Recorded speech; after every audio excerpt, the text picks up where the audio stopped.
Many parents had a difficult time sending their kids off to school this morning, and some moms and dads are struggling to find the right words to comfort and reassure their little ones. RTV6 reporter Chris Profit talked with ABC's chief medical editor Dr. Richard Besser about what to say.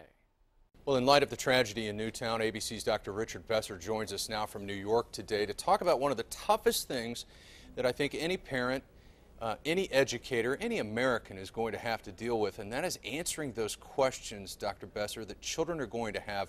And that question is, why did this happen? I mean, that question is one that none of us have the answer to. And how you approach that question and the other questions your kids are going to have will depend on knowing your child and what kind of information they're really asking for when they ask that question, and their age and level of development. You know, hopefully the youngest children are being kept away from this so that they don't need to know that this took place. A school-age child who's asking that question is really asking, are they safe? Could this happen to them? And what you need to do as a parent to a school-age child is reassure them. My job as your parent is to keep you safe, and I will keep you safe. In terms of why this happened, this was a person who was very mentally ill, who did something very bad, and he's gone now. He can't hurt anyone else ever again. And that's probably the level that they're going.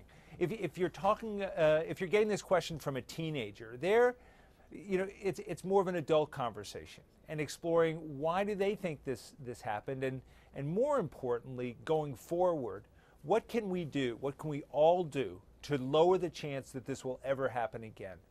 And taking some of that energy and that concern and channeling it into your own community in a way to help others. It doesn't have to be related to gun violence, but any kind of positive thing giving back to the community can be very healing to someone who is stressed due to exposure to this kind of trauma. What is one of the signs, or perhaps one of many signs, that a child may be struggling with this? You know, everyone is focused on this event right now, but if over the course of a couple weeks your child is still hyper-focused on the events in Connecticut, that's not a normal coping strategy. You would expect someone to resume their normal routine. But a child who is not eating or sleeping, a child who can't focus on their schoolwork, they can't focus on their sports, they have no interest in pleasurable activities.